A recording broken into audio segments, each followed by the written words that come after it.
Hi every one. ഇന്ന് നമ്മൾ ഒരു പനീർ ബട്ടർ മസാലയാണ് റെഡിയാക്കാൻ പോകുന്നത്. അപ്പോൾ അതിനായിട്ട് നല്ല ഫ്രഷ് പനീർ എടുത്തിട്ടുണ്ട്.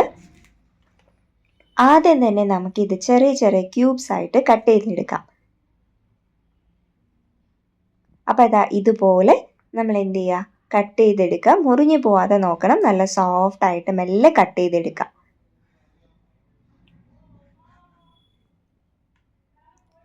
ശേഷം ഇത് ഓപ്പോസിറ്റിലേക്ക് വെച്ചിട്ട് ഇതുപോലെ ചെറിയ ചെറിയ ക്യൂബ്സ് ആക്കിയിട്ട് കട്ട് ചെയ്തെടുക്കാം. അപ്പോൾ ആരെങ്കിലും നമ്മുടെ ചാനൽ സബ്സ്ക്രൈബ് ചെയ്യാൻ മറന്നു പോയിട്ടുണ്ടെങ്കിൽ വേഗം തന്നെ സബ്സ്ക്രൈബ് ചെയ്യാം കേട്ടോ.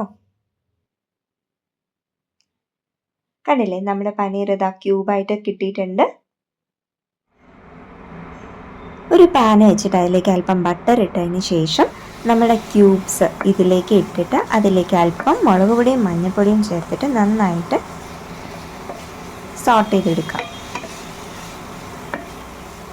നമ്മുടെ ക്യൂബ്സ് എല്ലാം തന്നെ റെഡി ആയിട്ടുണ്ട്. ചെറിയൊരു ബ്രൗൺ കളർ ഇതിലേക്ക് വന്നിട്ടുണ്ട്, ഗോൾഡൻ ബ്രൗൺ കളർ. ശേഷം ഒരു പാത്രത്തിൽ നമ്മൾ അല്പം വെള്ളം തിളപ്പിച്ചതിന് ശേഷം അതിലേക്ക് കുറച്ച് കാഷ്യൂസ് ഇട്ട് വെക്കുന്നുണ്ട്. പിന്നീട് ജാറിലേക്ക് തക്കാളിയും അതേപോലെ തന്നെ കാഷ്യൂവും ചേർത്ത് നന്നായിട്ട് അരച്ച് പേസ്റ്റ് ആക്കി എടുക്കാം. വീണ്ടും ഒരു പാനിലേക്ക് അല്പം ബട്ടർ ഒഴിച്ചതിന് ശേഷം അതിലേക്ക് നമ്മൾ ചെറുതായി കട്ട് ചെയ്ത് വെച്ചിരിക്കുന്ന സവാള ആഡ് ചെയ്യുന്നുണ്ട്. 2 പച്ചമുളകും അതേപോലെ തന്നെ വറമുളകും ആഡ് ചെയ്യുന്നുണ്ട്.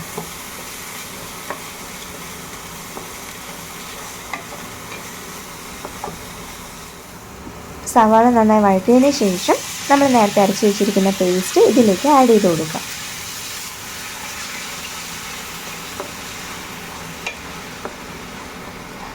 എണ്ണ നന്നായി തെളിഞ്ഞു വരുന്ന സമയത്ത് ഇതിലേക്ക് അല്പം മുളക് പൊടി, മഞ്ഞൾപ്പൊടി,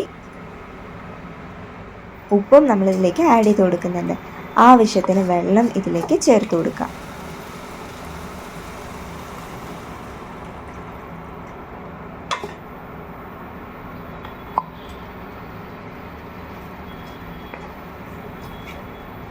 നന്നായി തിളച്ച് വരുന്ന സമയത്ത് നമ്മുടെ പനീർ ഇതിലേക്ക് ചേർത്ത് കൊടുക്കാം.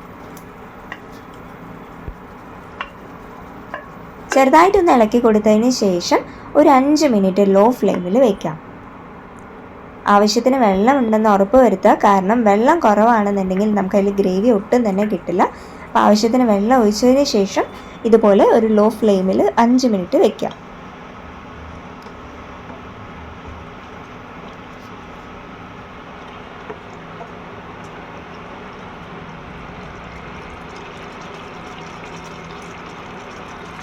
നമ്മളിത് ഗാർണിഷ് ചെയ്യാനായിട്ട് അല്പം മല്ലിയില കൂടി ചേർത്ത് കൊടുക്കുന്നുണ്ട്. അപ്പം നമ്മുടെ പനീർ ബട്ടർ മസാല ഇത് റെഡി ആയിട്ടുണ്ട്. അപ്പം നമ്മുടെ ചാനൽ സബ്സ്ക്രൈബ് ചെയ്യാത്തവർ വേഗം തന്നെ സബ്സ്ക്രൈബ് ചെയ്യാം കേട്ടോ.